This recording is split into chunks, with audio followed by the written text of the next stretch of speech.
Good day to you, one and all. It is I, Justin Hawkins, and this is Justin Hawkins Rides Again. Now today, for about the third time, I think, I'm talking about The Killers. They got a new song called Your Side of Town, which came out on the 25th of August, and I'm going to react to it for your viewing enjoyment. Justin Hawkins Rides Again. Again.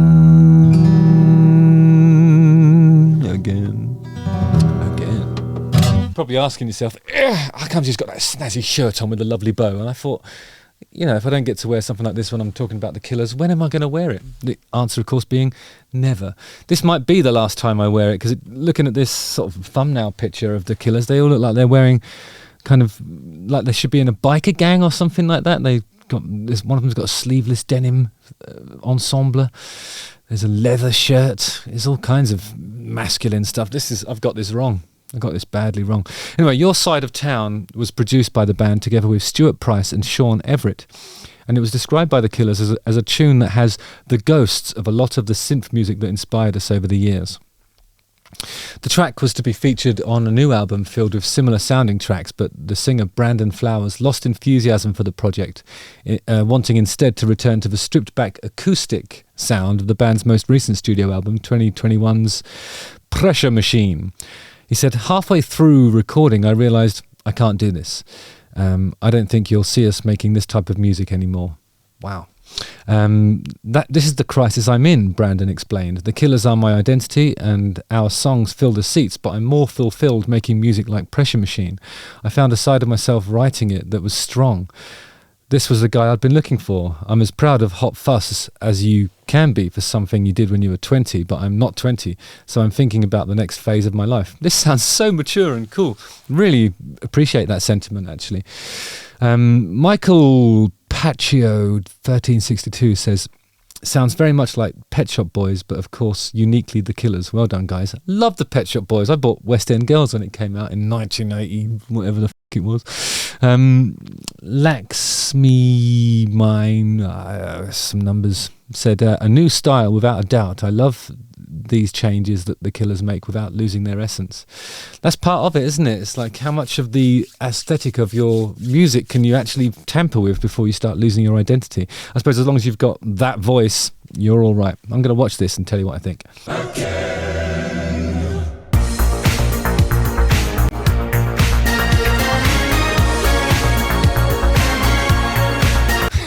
I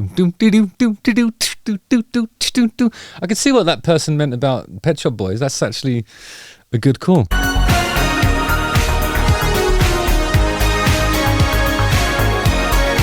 But your Erasure as well. I mean, I think if you're going to do stuff that's sort of got that early Depeche Mode inspiration, it's good to sort of channel the Vince. Was it Vince Clarke? Yeah, that's it. Put my arms around you. Would you remember? I mean, as soon as his voice comes in, you know it's The Killers. They are a really distinctive, they have a distinctive timbre, don't they? Well, it's his voice, really, isn't it? And I love his voice, actually. I think he's a great singer. The glow of my protection, stumble and fall head over heels. And I've heard him do a lot of different stuff. I really enjoyed his solo efforts, you know, because I thought, like, I mean, it sort of reminded me a bit of New Radicals, you know, like, so that it was a bit more guitar-y, and the sort of the types of refrains that he errs towards when he's doing his when he's writing his hooks, I suppose. They're really sort of, they don't hit you in the face like a whoa type thing, but they get under your skin after a while. I really respect Brandon Flowers, and I love that they've done this unashamedly kind of 80s sounding, or could almost be a Stock Aitken and Waterman production, couldn't it? If I could only find the right words. It's properly New Order Depeche Mode, late 80s.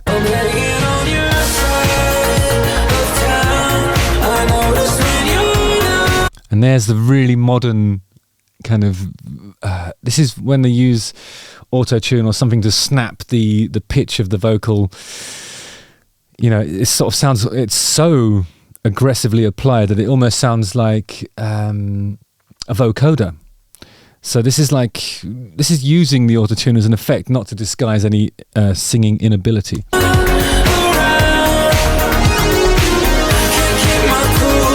And the majestic Oberheim sort of brass sound. This is great stuff. It's really well observed. If you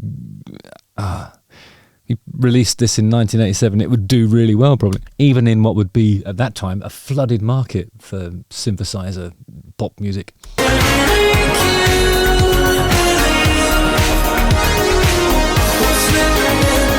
It's really funny when that Oberheim sound, because the envelope of that thing is when you do a key on, I suppose the amplitude envelope goes like this. So it's sort of, it sounds majestic and imposing when you play a line like that, because it's sort of delayed, it's hitting you a bit after the beat that he's playing it on, or they're playing it on. There'd be a temptation in some production houses to move the whole sequence back a little bit time-wise, so that the perceived note start would be right on the money in terms of the grid that you're playing along to.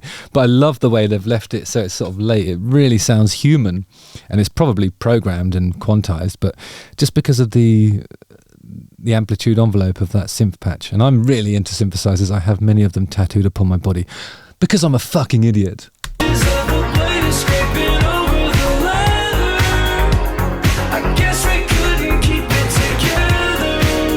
I saw Brandon Flowers once. I was having breakfast at the Sunset Marquee with my publisher, and he came over and said hi, and I thought, that is a really healthy looking individual. And I'm realising now that it's more probably that, and also he's actually a lot younger than me. So, yeah.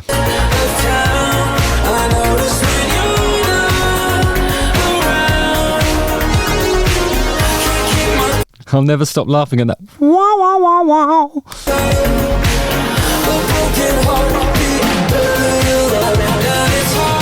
I love it when it's definitely auto-tune. I would say that as opposed to Melodyne, because there's a little bit when he's kind of doing something that's almost conversational with his vocal, and it feels like whatever program is pitch correcting can't decide which note he's going for, so it does a type thing.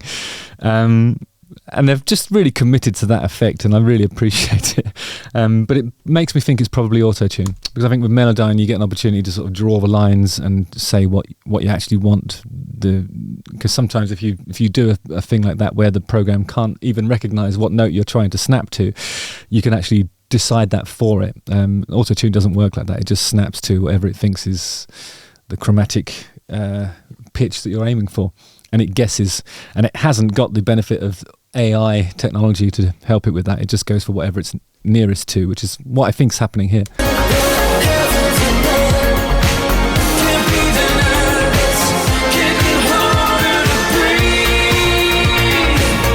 Breathe! And he does that thing where he sort of pulls he sort of widens his palette a bit to give that sort of not quite distorted, but like an edgier breathe. He has like a deceptive amount of what do you call it? I suppose versatility in his voice, and he can use it in a few different ways.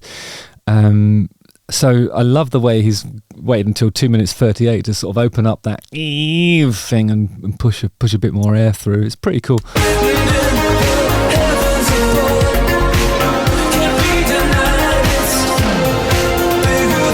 And I love the boo, boo, boo, boo, boo, sort of Simmons kit style drum stuff that's happening. I don't think there's any coincidence that there's only 3 of them in the sort of thumbnail for this, because it feels like there was probably no need for a guitar player to be there at all.